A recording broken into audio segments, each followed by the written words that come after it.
चादर या फादर के पास अभी इसलिए जरूरी नहीं कि पहले अपने बाप को तो बाप कह लो, बाद में चाचा ताऊ बनाओ।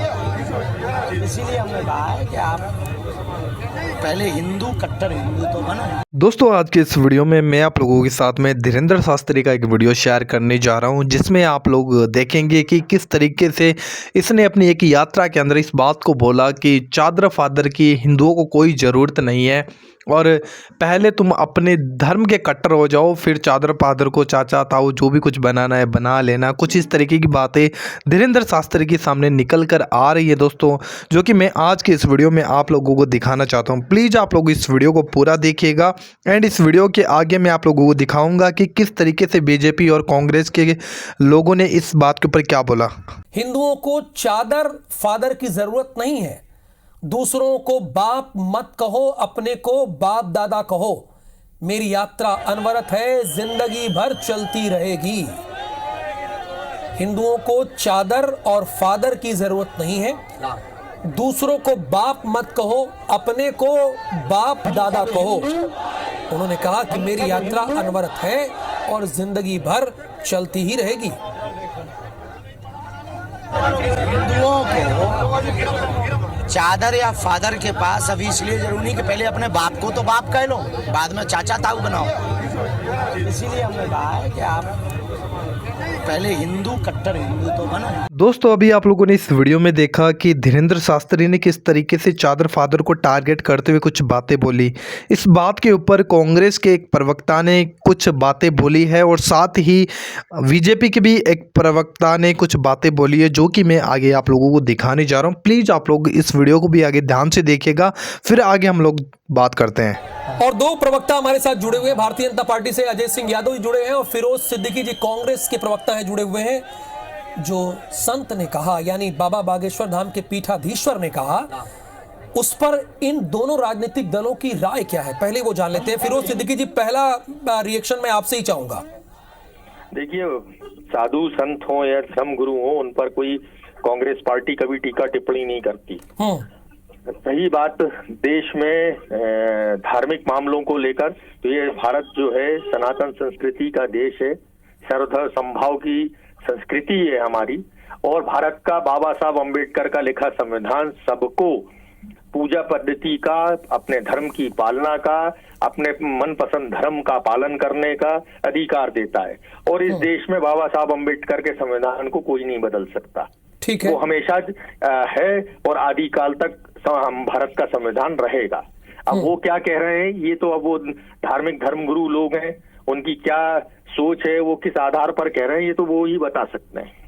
नहीं, फिर भी ये उन्होंने कहा कि चादर फादर वाली बात कही है, तो इस पे तो कोई रिएक्शन होना चाहिए ना। राजनीतिक दल क्या कहता है अगर इस तरह का बयान सार्वजनिक जगह पे दिया जाता है? नहीं तो मैंने कहा ना, वो जो भी है, सबको अपनी भारत के नागरिक का ये मौलिक अधिकार है कि वो अपने धर्म की पालना करे और वो जिस भी धर्म की पालना करना चाहता है वो कर सकता है और अपनी पूजा पद्धति का पालन कर सकता है, प्रचार प्रसार कर सकता है। तो यह आर्टिकल 25 के तहत संवैधानिक अधिकार है लोगों का, वो मिलता रहेगा। अजय सिंह यादव जी, फिरोज सिद्दीकी जी कह रहे भाई ये संवैधानिक अधिकार है, वो संत है, गुरु है, वो कुछ भी कह सकते हैं, वो तो कानून का भी हवाला दे रहे हैं। देखिए, बागेश्वर धाम के पीठाधीश्वर धीरेंद्र कृष्ण शास्त्री जी एक बहुत बड़े उद्देश्य के साथ सनातन धर्म की एकता के लिए पद यात्रा पे निकले हैं और उनकी यात्रा को भारी जन समर्थन मिल रहा है, जो कि हम आप सब लोग लगातार देख रहे हैं। सनातन धर्म के संदर्भ में हमारे धर्मगुरु जो भी कहते हैं वो सभी के लिए मान्य होना चाहिए और उनकी शिक्षा दीक्षा का सभी को संज्ञान लेना चाहिए। जिस तरह से धीरेंद्र कृष्ण शास्त्री जी ने बात कही है, बिल्कुल सही बात है। पहले अपने धर्म का सही तरीके से पालन होना चाहिए, उसके बाद ही इधर उधर देखना चाहिए। अपने धार्मिक ग्रंथों का पालन, रीति रिवाजों का पालन, तीज त्योहारों का पालन होना चाहिए और साथ ही कांग्रेस पार्टी के नेताओं को भी तुष्टीकरण छोड़ना चाहिए। उन्हें जिस तरह फिरोज सिद्दीकी जी अब तो कमेंट करेंगे, अब तो पॉलिटिकल बयान आ गया ना, धर्म पे हमला करने वालों बीजेपी का बयान आ गया से कांग्रेस पीछे सबको मान्य होना चाहिए। कौन से संविधान में लिखा है? अजय सिंह यादव जी कह रहे हैं। देखिए ये इनका उद्देश्य है संत महात्माओं की बातों को आम जनता में धार्मिक भावनाएं भड़काना और वोट हासिल करना। हम तो संविधान की बात कर रहे हैं, हमने तो किसी तुष्टीकरण की बात ही नहीं की है। लिखा हुआ है, सुप्रीम कोर्ट में भी अभी कोई रिट लेके गया था कि साहब धर्मनिरपेक्ष शब्द हटा दीजिए, सुप्रीम कोर्ट ने खारिज कर दिया उसको। अच्छा, एक अगर राजनीतिक दल कहता है कि जो बाबा कह रहे हैं वो मान्य है, मानना चाहिए, वो एक बड़े उद्देश्य के साथ निकले हैं, उसके बाद भी आप संविधान की बात कर रहे हैं? नहीं, देखिए संविधान के खिलाफ तो कोई जा ही नहीं सकता ना। हाँ, कहते भारतीय जनता पार्टी के हम संविधान बदल रहे हैं, वो तो कहते ही घूम रहे थे, तो वो उनका उद्देश्य हो सकता है। हमारा तो साफ कहना है कि भारत का संविधान है और संवैधानिक अधिकार है लोगों का धर्म की पालना करना, अपनी पूजा पद्धति का पालन करना, धर्म का प्रचार प्रसार करना। बाबा भी उसी धर्म का प्रचार प्रसार कर रहे हैं। यानी प्रियंका जी ने जिस संविधान को लेकर आज शपथ खाई, शपथ ली पार्लियामेंट में, वो संविधान कह रहे हैं कि हमारे साथ है। अजय सिंह यादव जी कह रहे हैं हम तो उसी के साथ चलेंगे। देखिए, संविधान को अगर किसी ने सही अर्थों में पालन किया है तो भारतीय जनता पार्टी ने। कांग्रेस पार्टी ने तो 100 से ज्यादा संविधान संशोधन, 90 से ज्यादा सरकारें गिराने का काम किया, संविधान का मखौल उड़ाया। हमारा तो स्पष्ट तौर पे कहना है कि आप पत्थरबाजों के साथ खड़े हो जाते हैं, आतंकियों के साथ खड़े हो जाते हैं, सनातन धर्म के खिलाफ चाहे लव जिहाद हो, थूक जिहाद हो, ऐसे आरोपियों के साथ खड़ी होती है कांग्रेस पार्टी। तो क्यों ना कहें कि आप तुष्टीकरण करते हैं। आप ऐसे गलत लोगों के साथ खड़े होंगे तो दिखाई देता है कि कांग्रेस पार्टी चाहती है कि देश में तुष्टीकरण और बंटवारे की राजनीति चले, जिसका लाभ कांग्रेस पार्टी को मिले। ये लाभ लेने के लिए सब काम करते हैं क्या फिरोज जी?